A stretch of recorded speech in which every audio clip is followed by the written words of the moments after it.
આજકાલ તારું time table કેમ વહેલું મોડું વહેલા મોડું એવું થાય છે? હા, આ હું ધંધો જે કરું છે ને એ જ એવો છે, સમજ્યા તમે?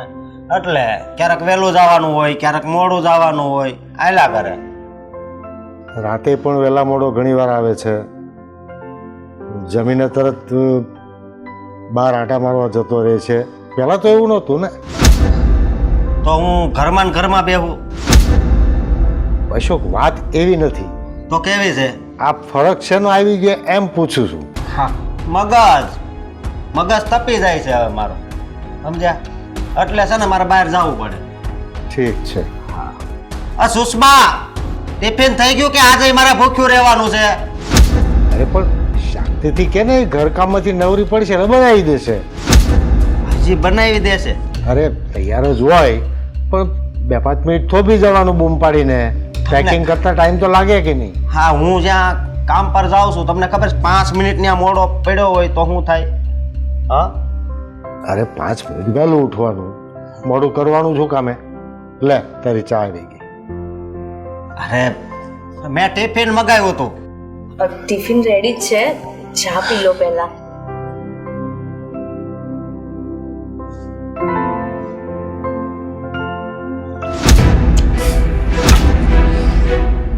મારું મોઢું બગાડી નાખ્યું.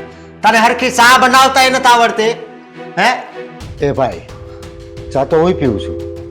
ચા તો એકદમ મસ્ત છે. તમને મસ્ત લાગતી હશે, પણ મને મસ્ત નથી લાગતી. ચા તમને ભાવે છે એમ જ બનાવી છે. તારો મૂડ ખરાબ છે, બાકી ચા તો હારી જ છે. ના ના, મારો મૂડ તો સારો જ હતો, પણ આની ચા પીધી ને એટલે હવે આખો દિવસ મારો બગડી ગયો, એમ સમજો તમે. તને થાય છે શું? પણ આટલી સરસ ચા છે અને તું એમ કે ચા ખરાબ છે? તમને કઈ સ્વાદમાં ખબર પડે છે પપ્પા? હા, આ કાલ સવારના મોટા થઈ ગયા, એને સ્વાદમાં ખબર પડે, મને ખબર નથી પડતી. અને તે માંડી હું છે એ કેને? હે એ ભાઈ શાંતિ રાખ, શાંતિથી વાત કર. તારે દાવ ચા પીવી ને તો નહીં પીવાની, ખોટી માથાકૂટ નહીં કરવાની. પપ્પા, કક્ષામાં દમ તો હોવો જોઈએ કે નહીં? એમ સારું, બહાર જઈને પી લેજે. એ તો હવે હું બહાર જ પીને, અને આજ દિવસ તો ખરાબ કરી નાખ્યો, એટલે મારું જમવાનું એ બહાર જ. હા, ટિફિન તૈયાર છે, હું લઈ આવું છું ટિફિન તમારું. એ ટિફિન છે ને એ તું ખાજે.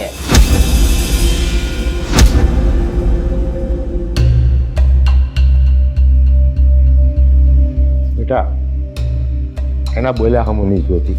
એનો સ્વભાવ તને ખબર છે ને કેવો છે? કોઈની વાત નથી સમજતો, શું કરીએ આનું?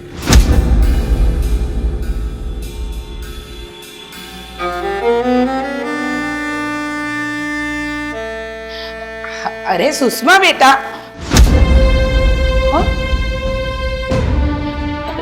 શું થયું? હું તો તને કહેવા આવી કે જમવાનું તૈયાર છે તો ટિફિન તૈયાર કર, ને તું અહીંયા રડે છે શું કામ? મમ્મી, જુઓ ને અશોકને શું થઈ ગયું છે. ખબર નહીં, છેલ્લા ઘણા ટાઈમથી મારી સાથે સરખી રીતે વાત નથી કરતા, અને કંઈ પૂછવા જાઉં તો મને ગમે તેમ બોલે છે. અને આજે સવારે જો ને, ચા મેં પપ્પાને પણ એ જ આપી અને એમને પણ એ જ આપી. તો પપ્પાને તો ચા ભાવી, પણ એમને ના ભાવી, અને મારી સાથે ખબર નહીં ગુસ્સામાં જ વાત કરે છે. બેટા ચિંતા નહીં કર. હા, કામનું ટેન્શન હશે કે ઓફિસની કોઈ મગજમારી હશે ને, એટલે ચીડિયો સ્વભાવ થઈ ગયો હશે, પણ તું જરાય ચિંતા નહીં કરતી. હું છું ને. હા, બધું સારું થઈ જશે. જો હું જ્યારે નવી પરણીને આવી ને, ત્યારે ક્યારેક ક્યારેક તારા પપ્પાજી પણ આવી રીતે જ મારા પર ગુસ્સે થતા, અને ગુસ્સામાં તો અશોક બિલકુલ એના પપ્પા પર ગયો છે.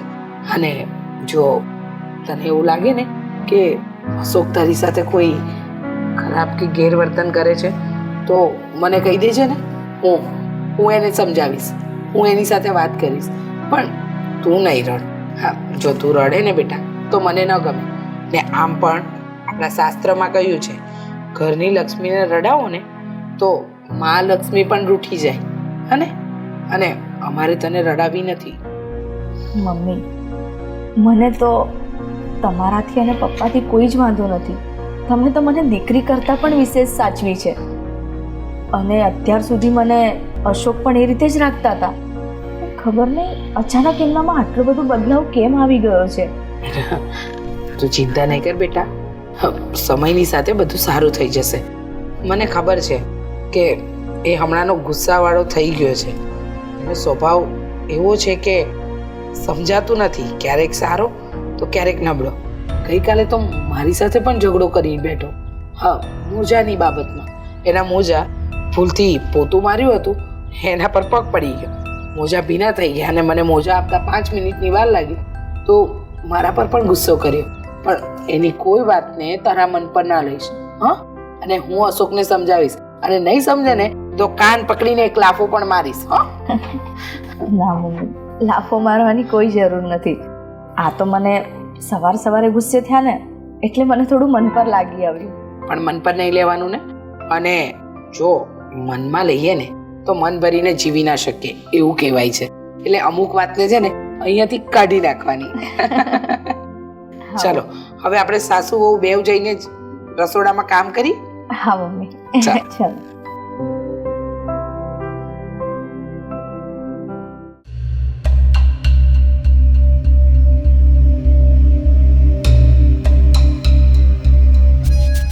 સ્વીટી, તું આવી ગઈ? હા અશોક, તને ખબર છે હું ક્યારનો તારી રાહ જોતો હતો. એટલા બધા ટેન્શનમાં કેમ આવી ગયા?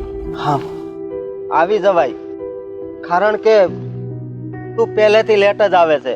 જ્યારે આપણે પહેલા મળતા ત્યારે પણ લેટ આવતી હતી, અને જ્યારે બહાર ફરવા જવું હોય તઈ લેટ આવતી હતી. હા, લેટના ચક્કરમાં તને ખબર છે તું એટલી લેટ થઈ ગઈ કે મારે ના છૂટકે લગ્ન કરવા પડ્યા. અશોક, સોરી ને, પણ તમે મને એ કહો કે તમે તમારી પત્નીને એટલે ઓલી સુષ્માળીને ક્યારે છોડો છો? બહુ જલ્દી. બસ આ તમારા બહાના છે ને. હવે છે ને તમે મને તમારા ચક્કરોમાં ફસાવશો. બાકી તમે એને નહીં મૂકો, એને ડિવોર્સ નહીં આપો. તને ખબર છે હું તને કેટલો પ્રેમ કરું છું? એકવાર મારી આંખોમાં આંખો નાખીને તો જો. હા અશોક, હું એવું નથી કહેતી કે તમે મને પ્રેમ નથી કરતા, પણ આખી જિંદગી આમ તો ના રહેવાય ને. હું તમારી ગર્લફ્રેન્ડ બની નથી રહેવા માંગતી, મારે તો તમારી પત્ની બનવું છે. તો મારે પણ તને મારી પત્ની જ બનાવવી છે, સમજી તું? પણ આ સપના, આઈ નો, સપના. કારણ કે જ્યાં સુધી ઓલી સુષ્માળી મારા ઘરમાંથી નહીં નીકળે ત્યાં સુધી મારો તો કોઈ મેળ આવવાનો નથી. અરે ઘરમાંથી કેમ નો નીકળ્યા? ખાલી 1-1.5 મહિનો જો તું ઓ માય, મારા ઘરમાંથી ના જાય ને તો જોજે. 1-1.5 મહિનો, 1-1.5 મહિનો હું વેઇટ કરું અશોક. તમે સમજતા કેમ નથી? આ મારા ઘરેથી લગ્ન માટે ફોર્સ કરે છે. હા, હું પણ સમજુ છું બધું, પણ શું કરું? કદાચ ભગવાનને આપણું મિલન અશક્ય લાગતું હોય છે કે મંજૂર નહીં હોય, એટલા માટે કદાચ આવું થયું હોય છે. પણ સ્વીટી, ખરેખર હું તને દિલથી પ્રેમ કરું છું. હા, અને આ મારી પત્ની જેને હું નફરત સિવાય કંઈ જ નથી કરતો. અરે અશોક, એવી રીતે તો છે ને 2 લાફા મારીને ઘરની બહાર કાઢી મુકાય, પછી ભલે ને ગમે ત્યારે ડિવોર્સ થાય. પણ ધ્યાન રાખજો, એક વખત લેટ થયું છે, આ વખતે લેટ થયું ને તો હું તમારા હાથમાંથી સાવ જતી રહીશ. મરી જઈશ તો હું. જો તું મારા હાથમાંથી ગઈ તો હું પણ ભગવાન પાછો જતો રહીશ. અશોક, હા બસ હવે બસ, આવું બધું ના બોલો. આપણે મેન પ્રશ્ન શું છે ને એ વિશે વિચારો ને. આ પ્રશ્ન તમારી પત્નીનો જ છે. ના છૂટકે તમારે એની સાથે લગ્ન કરવા પડ્યા છે. જ્યારે પ્રેમ તમે મને કરો છો, તમારે લગ્ન જ નતા કરવાના. એ મારી પત્ની નથી, મારી જિંદગીની મોટામાં મોટી પનોતી છે. હા, અને હું તો કંટાળી ગયો છું. જરી કઈ પ્રેમ નથી આવતો એના પર, એટલે જ કહું છું કે ભગવાન ઉપરથી જોડી તો બનાવી જ છે આપણી, પણ મળવાનું ભૂલી ગયો. ખબર નહીં હા આવું કેમ કર્યું ભગવાને. તમે મને પ્રેમ તો કરો છો ને? અરે આ કેવી વાત પૂછે છે તું? હું ખાલી જાણવા માંગુ છું, તમે પ્રેમ કરો છો કે નથી કરતા, કયો. અરે હું મને પોતાને પ્રેમ નથી કરતો ને, એટલો તને પ્રેમ કરું છું. સાચે? હા સાચે જ, એટલે જ તો પાછો તારી પાસે આવ્યો છું. બાકી તું જ વિચાર કર ને કે એક પુરુષના લગ્ન થઈ જાય તો પરિવાર એની પ્રેમિકા પાસે જાય ખરો? કારણ કે નથી મળ્યો પ્રેમ મને પેલી પનોતી પાસેથી. એટલે આવ્યા તમે મારી પાસે? હા. નથી પ્રેમ મળ્યો એટલે આવ્યા? હા, કારણ કે આ દુનિયામાં કહેવાય છે કે પ્રેમ તો ફક્ત એકવાર જ થાય છે. જે હા માટે તું મારા માટે બની છે, સમજી તું? સારું અશોક, જે હોય એ હું બધું સમજુ છું. અને તમે છે ને જરાય ચિંતા ના કરતા, હું હંમેશા તમારી સાથે છું. કદાચ ગમે તે થાય ને, આપણા બંનેના લગ્ન તો થઈને રહેશે. બસ ખાલી તમારા ઘરમાંથી તમારે આ સુષ્માડીને કાઢવાની છે. હા, બહુ જ જલ્દી હું એને મારા ઘરમાંથી કાઢીશ અને જલ્દીથી અને મારી બનાવીશ. હા,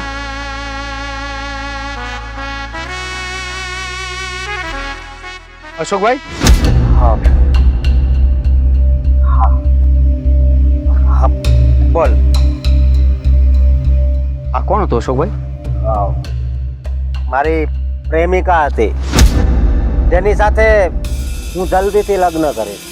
શું વાત કરો છો અશોકભાઈ? હા, હા, જે સત્ય છે એ વાત કરું છું. અરે પણ તમારા લગ્ન થઈ ચૂક્યા છે, ખબર છે ને તમને?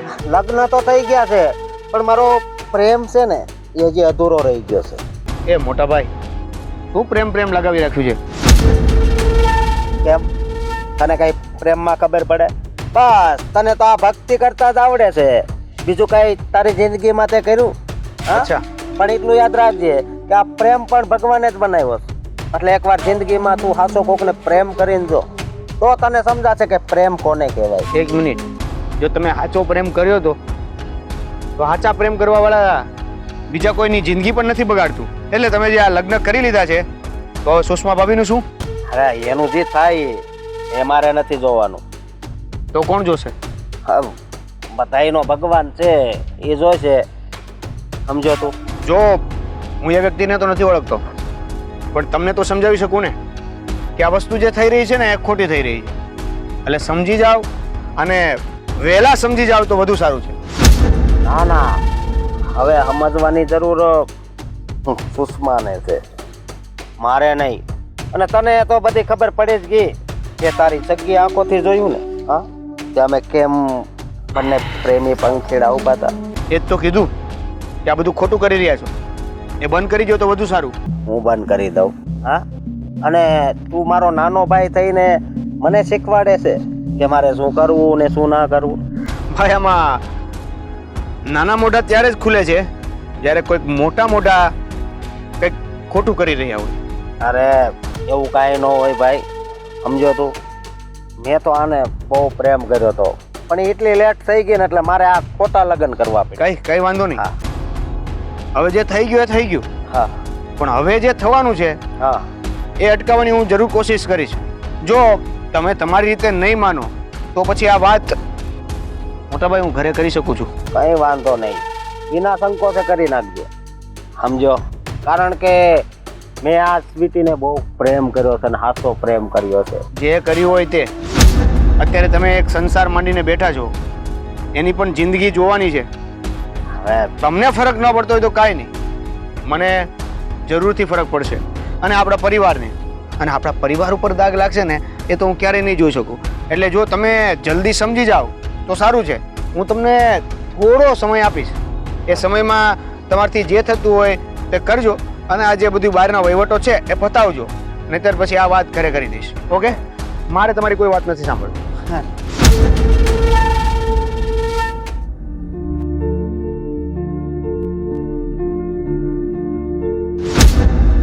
અરે મમ્મી, તું અહીંયા બેસ. આ તો છે ને બેટા, આ હું મંદિરે જાતી હતી ને એ મને એમ થયું કે તારા હાહુને મારી હારવાર દર્શન કરવા લેતી જાઉં. સારું કર્યું મમ્મી, તું આવી ગઈ. હા, અરે વેવા, તમે? હા, જય શ્રી કૃષ્ણ વેરા. જય શ્રી કૃષ્ણ. આજે આમ અચાનક? અરે આ મંદિરે જાતી હતી, હાલો તમારે અહીં આવવું હોય તો દર્શન કરવા. હા હા, કેમ નહીં. જો તમે લઈ જાઓ અને હું ના આવું એવું તો બને જ નહીં ને. હા પણ સુષ્મા બેટા તો અહીંયા કેમ બેઠી છે? હા બોલ ને બેટા. હા કઈ મૂંઝવણ છે તને? હા મને નહીં તો તારા મમ્મીને કહી દે.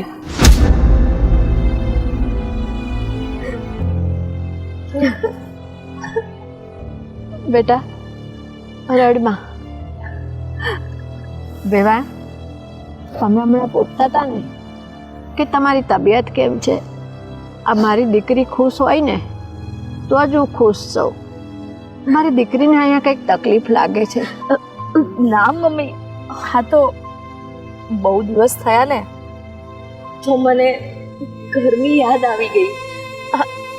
એટલે મને થોડું મારું મન હળવું થઈ ગયું. અરે બેટા તને તારા ઘરની યાદ આવતી હતી તો કહેવાય ને, અમે ક્યાં ના પાડી છે. તને મન થાય ત્યારે તારી મમ્મીના ઘરે જઈ શકે છે, પણ આમ રડવાનું ન હોય. અને સાચું કહું ને તો જો હા સુષ્મા બેટા, આ પણ તારું પિયર જ છે એમ સમજ. તને કઈ વાતની કમી છે મને જણાવતી જા. મમ્મી, મને કોઈ જ વાતની કમી નથી. તમે તો અહીંયા મને બહુ જ સારી રીતે સાચવી છે. પણ આ તો મારા મમ્મીની હું એકની એક દીકરી છું ને, એટલે એને આજે જોઈને તો મારું હૈયું ભરાઈ ગયું. એટલે બાકી તો બીજું કંઈ નથી. એક કામ કર બેટા, હાલ 2-5 દી મારી યારે આપણા ઘરે રહેવા. રીચાબેન મારી દીકરીને 5 દી અઠવાડિયું મોકલો. અરે અમે ક્યાં ના પાડી છે. તમારી દીકરી આવવા માટે તૈયાર હોય ને તો અમને કોઈ વાંધો નથી. હા પણ એક વાત જરૂર કહીશ બેન કે તમારી દીકરી મારા ઘરેથી જશે ને તો મારું ઘર સૂનું સૂનું થઈ જશે. અમે લોકો એકલા થઈ જઈશું. અરે ના ના વેવા, હું એને વધારે નહીં રોકું. એ 2-5 દી મારી હારે રહેશે ને તો એને થોડુંક છે ને બીજો જીવ થઈ જશે અને એની મૂંઝવણ જે છે ને મનની એ ઓછી થઈ જશે. 5 દી રહી અને મારી દીકરી આવતી જ રહેશે. અરે હું મજાક કરું છું. તમારી દીકરી પર તમારો પૂરેપૂરો અધિકાર છે. તમારી દીકરીને તમે લઈ જઈ શકો છો. પણ આ તો શું છે કે એક સાસુની લાલચ હોય ને એ ક્યારેક ક્યારેક જાગી જાય. કારણ કે મને વહુ પણ તો એટલી સારી મળી છે, અમને બધાને સમજે છે, ઘરનું ધ્યાન રાખે છે. સાચું કહું ને વેવાણ તો તમે તમારી દીકરીને સંસ્કાર એટલા સારા આપ્યા છે કે લગ્ન કરીને આવી ને ત્યારથી ઘરનો બધો કારોબાર એને લઈ લીધો છે. મારે તો કોઈ વાતની ચિંતા નથી. વેવાણ કરિયાવર જે આપીએ છે ને દીકરીને એ તો વાસણો તૂટી ફૂટી જાય છે, કપડાં ફાટી જાય છે, દાગીના ઘસાઈને તૂટી જાય ને તો એને ફરીવાર ભંગાવીને નવાઈ કરાવડાવવા પડે છે. પણ આ સંસ્કાર છે ને એ એક એવું ઘરેણું છે ને કે જે મા બાપ એની દીકરીને એ ઘરેણું ન દે ને તો દીકરી છે ને 2 ઘરની શોભા નથી બનતી. એટલે જ સંસ્કાર નામનું મોટામાં મોટું ઘરેણું દીકરીને આપવું જ પડે છે, જેથી દીકરી એક તો બાપના ઘરના માન વધે છે અને બીજું સાસરીમાં જાય છે ને તો એના સાસરી પક્ષની ઇજ્જત વધારે છે. એટલે જ મેં મારી દીકરીને કરિયાવર ઓછો દીધો છે, પણ સંસ્કાર રૂપી ઘરેણું ઘણું બધું દીધું છે. એકદમ સાચી વાત કરી તમે. કહેવાય ને કે દીકરીને સંસ્કાર આપ્યા હોય ને તો 2 કુળને તારી જાય. તમારી દીકરીને તમે સંસ્કાર રૂપી કરિયાવર આપ્યું જ છે અને અમને તો ગર્વ છે કે સુષ્મા અમારી વહુ છે. જો બેટા, મમ્મીને જોઈને હૈયું ભરાઈ આવ્યું હોય અને પિયર જવાનું મન થયું હોય ને તો બેઝિઝક જા. કારણ કે એવી બાબત માટે કોઈ ના પાડે, હું કે તારી મમ્મી કોઈ પણ. અને વેવાણ આવ્યા છો ને તો હપ્તી તમારી દીકરીને 1-2 દિવસ લઈ જાઓ, શાંતિથી રાખો અને મન ભરાઈ જાય ને પછી જ અહીંયા આવજે. જા ચાલ હવે જલ્દી થેલો તૈયાર કરી દે તારો કપડાનો. તારા સાસુએ રજા આપી દીધી ને હવે તો. વેવાણ તમે પણ તો તમારી દીકરીની મદદ કરાવો. જાઓ. હું નથી ઈચ્છતી કે માં અને દીકરીની વચ્ચે સાસુમાં આવે. અરે વેવાણ એવું થોડું હોય. ચાલ ચાલો.